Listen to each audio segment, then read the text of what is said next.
Over 2 million soldiers, not lost to unstoppable enemies, not sacrificed against impossible odds, lost because the men giving the orders got it catastrophically wrong. Military history spends most of its time celebrating genius, the commanders who saw what others couldn't, the men who turned near defeat into legend. But genius always has a shadow, and in that shadow, you'll find incompetence, ego, blind obedience, and decisions so catastrophically wrong that they didn't just lose battles. They handed the enemy entire campaigns. This is the other list. 7 generals, 7 nations, 7 decisions that changed the Second World War, and not one of them for the better. The man at number 1 didn't just lose an army. He lost the entire war for his side before it had really begun. Number 7. Admiral Husband Kimmel, United States Navy, Commander-in-Chief, Pacific Fleet, Pearl Harbor, December 1941. On the morning of November 27, 1941, a dispatch landed on Kimmel's desk. It used clear language. This dispatch is to be considered a war warning. Japanese forces were expected to make aggressive moves in the Pacific. The window for diplomatic resolution had effectively closed. That warning was real. The intelligence behind it was real. What was not real, what existed nowhere in Pearl Harbor's defensive posture, was any serious preparation for what came next. Kimmel commanded the most powerful naval concentration in American history, and it sat at anchor in a harbor that was, by December 1941, almost entirely undefended against air attack. Torpedo nets had not been deployed along Battleship Row.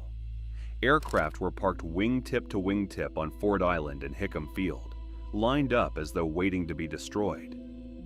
There was no meaningful dispersal, no elevated alert status, no fleet-wide defensive readiness. Kimmel operated under one critical assumption: Pearl Harbor's shallow water, roughly 40 feet in most areas, made aerial torpedo attack essentially impossible. Standard aerial torpedoes needed far more depth to arm and stabilize after entry. The Japanese had solved that problem months earlier. Modified Type 91 torpedoes with wooden stabilizing fins had been tested, refined, and loaded onto carriers that were already at sea. Kimmel did not know the solution existed. He did not know that the obstacle he believed protected him had already been engineered away. On the morning of December 7, 1941, the answer arrived in waves. In under 2 hours, 19 American ships were sunk or damaged, 188 aircraft destroyed, and 2,403 Americans killed. The Pacific Fleet's battleship force was effectively neutralized in a single morning. The full question of who bears responsibility for Pearl Harbor's lack of readiness remains genuinely debated. Failures in intelligence sharing reached all the way to Washington, but what is not debated is the physical condition of the base on the morning of the attack. The warnings existed. The defenses didn't. Number 6.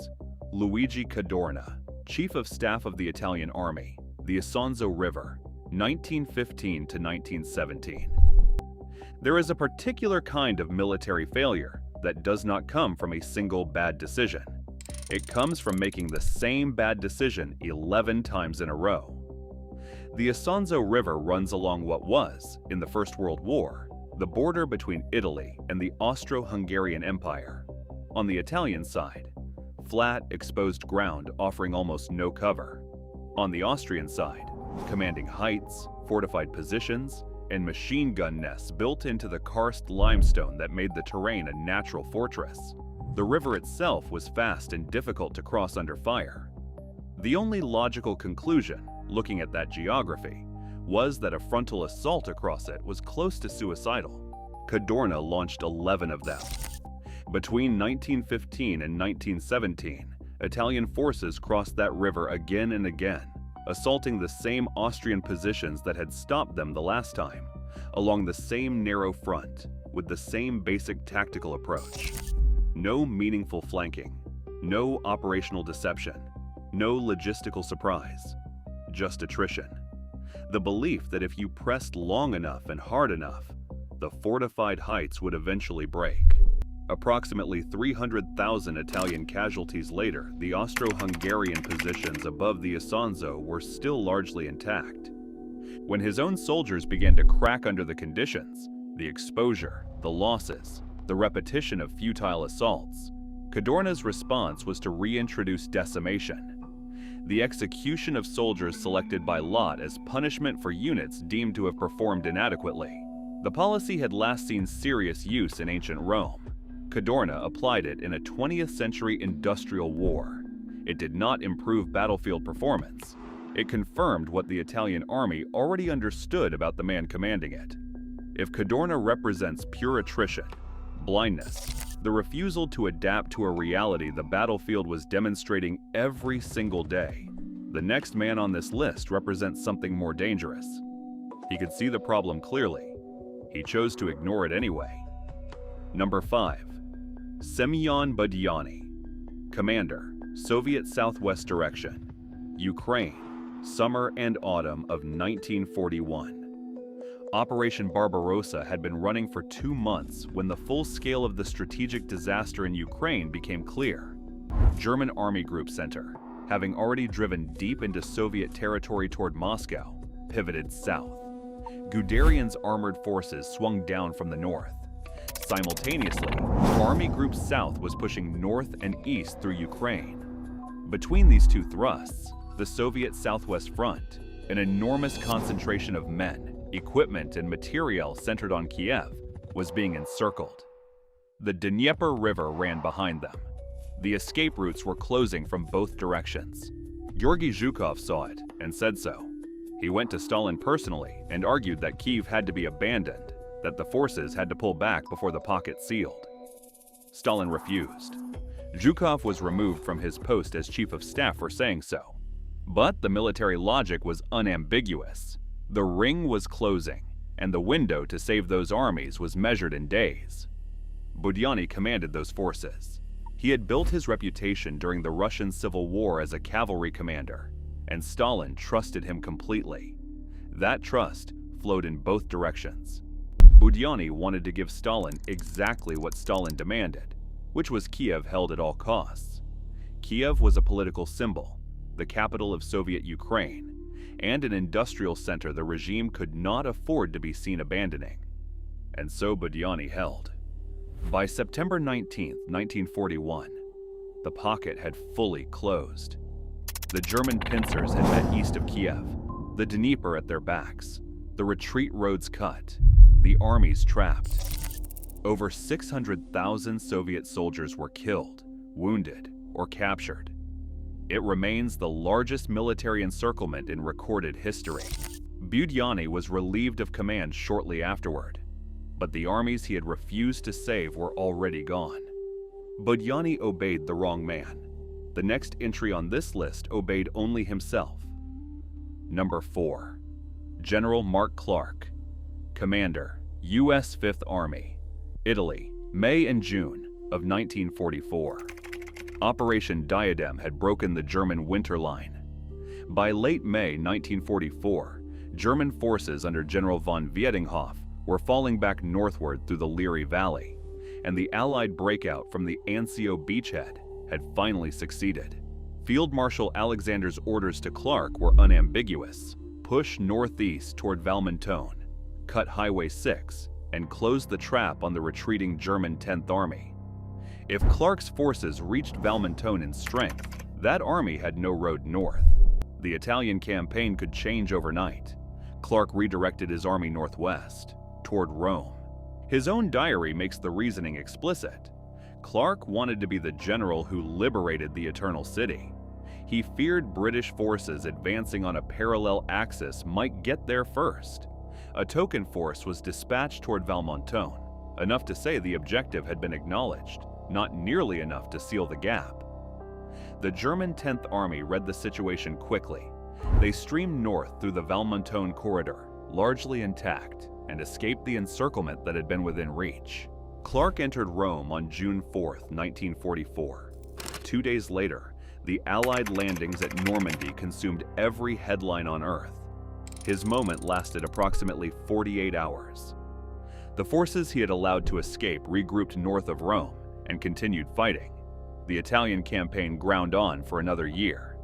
Some historians argue that Allied supply constraints and terrain difficulties around Valmontone would have made a complete encirclement impossible regardless, that Clark's critics overstate what could realistically have been achieved. That debate is legitimate. What is not disputed is that the German 10th Army escaped, that it fought on, and that the decision to allow it was made in favor of a photograph. He got the picture. His enemy got away. Number 3. Field Marshal Sir Douglas Haig, Commander, British Expeditionary Force, the Somme, July 1st, 1916. Haig had reasons to believe the attack would work. 7 days of preliminary bombardment, one of the heaviest artillery preparations the war had yet seen, had been laid down along the Somme front. The logic was straightforward.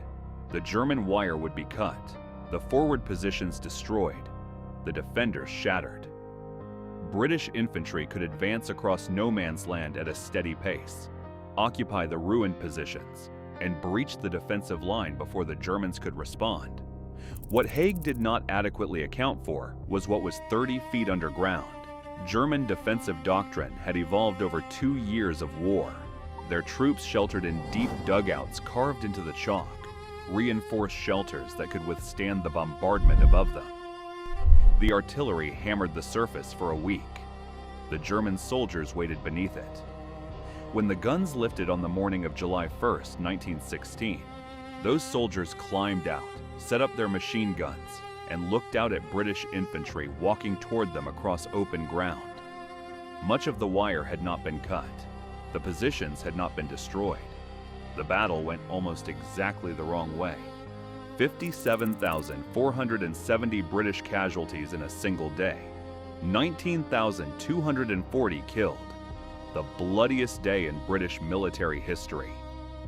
Haig continued the offensive for 141 more days. Total Allied casualties reached approximately 420,000 British and 200,000 French before the Somme ended in November. Haig's defenders, and they exist among serious historians, argue that the offensive achieved its strategic purpose by relieving the French army at Verdun, which was being bled white. They argue that the army which emerged from the Somme was a harder, more experienced force, what some call the learning army that would eventually break the German line in 1918.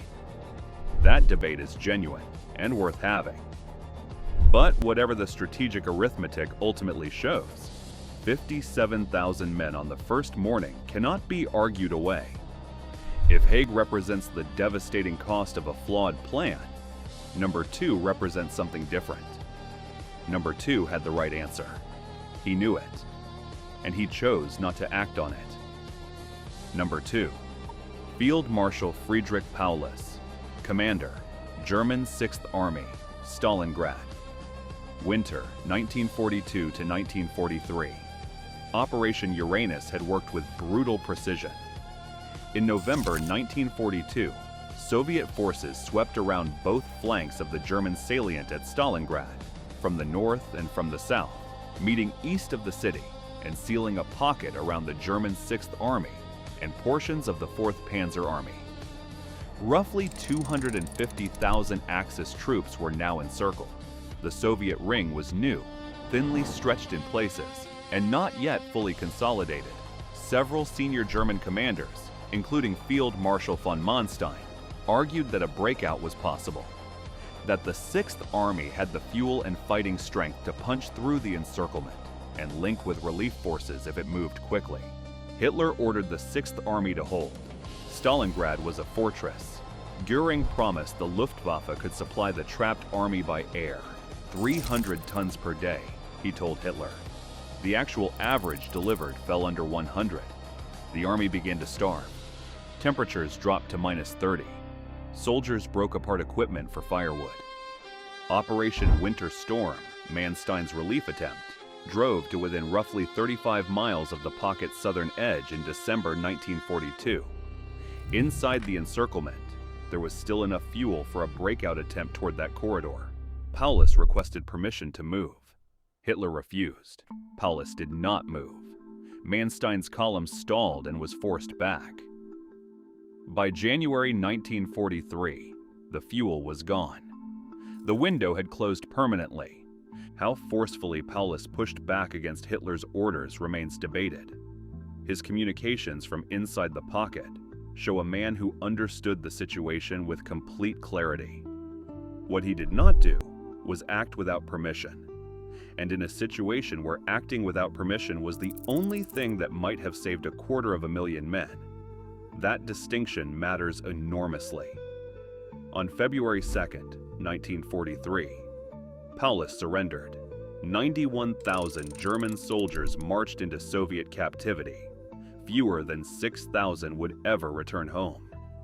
Hitler had promoted Paulus to field marshal the day before the surrender, a pointed signal since no German field marshal had ever surrendered. Paulus understood the message. He surrendered anyway. It was, in the end, the only defiance he managed. Every general on this list made a catastrophic mistake. But only one made a mistake that guaranteed his entire nation would lose the war. Number 1. General Hideki Tojo, Prime Minister, Army Minister, Chief of Army General Staff, Japan. December 1941. No name on this list held more concentrated authority. By late 1941, Tojo simultaneously held the office of Prime Minister and Army Minister, later adding Chief of Army General Staff, a consolidation of military and political power with no real parallel in a major wartime nation. When Japan went to war, it went to war because Tojo decided it would. Japan's strategic position in 1941 was stark and well understood by its leadership.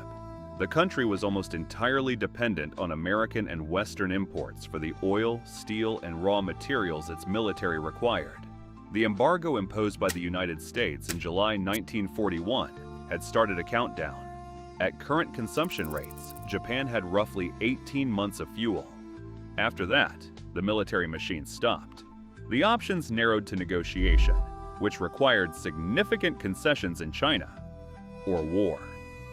Japan's only viable path in a war scenario was a swift campaign to seize the resource zones of Southeast Asia, followed by the construction of a defensive perimeter broad enough that America would calculate the cost of dismantling it too high. The critical variable in that calculation was keeping American public opinion divided. In 1941, it genuinely was. Powerful political opposition to Pacific involvement existed. The United States was not mobilized. Full industrial war production had not begun. Yamamoto, the architect of the Pearl Harbor strike, stated privately that Japan could run wild for 6 months to a year, but expressed serious doubt about what would happen after that. That statement is documented. The men who approved the operation heard it. Tojo approved the attack anyway. On December 7, 1941, carrier-based Japanese aircraft struck the American Pacific Fleet at its moorings. 2,403 Americans died. 18 ships were damaged or sunk. The battleship force was crippled, and every American aircraft carrier, Enterprise, Lexington, Saratoga, was somewhere else that morning. All three were at sea, away from harbor, untouched. The ships that would actually win the Pacific War were not in Pearl Harbor when the attack came. The strike had neutralized the oldest component of American naval power and missed the most important one entirely. What the attack did achieve, with complete and irreversible effect, was the elimination of every political argument against American involvement. The division, the debate, the organized opposition, the genuine public hesitation. It ended on December 7th. The United States entered the war unified, and it brought with it an industrial economy approximately 10 times the size of Japan's. Within months, American factories were producing aircraft, ships, and weapons at a pace Japan could not match, could not approach, and could not survive against. Japan's only realistic path to any version of a sustainable outcome was keeping America out. Tojo made that permanently impossible before the war had properly begun. 4 years later, the result was absolute. unconditional surrender, atomic bombs over Hiroshima and Nagasaki. Tojo was arrested, tried before the Tokyo War Crimes Tribunal, and executed in December 1948. Every general on this list lost something. Kimmel lost a fleet for a morning. Cadorna lost 300,000 men on the same river 11 times over. Budyani lost the largest army encirclement in history. Clark lost a campaign's worth of time for a single photograph. Haig lost 57,000 men before lunch. Paulus lost 250,000 soldiers, and, with them, any serious chance Germany had of winning in the East. Tojo lost the war, and he did it on the first morning.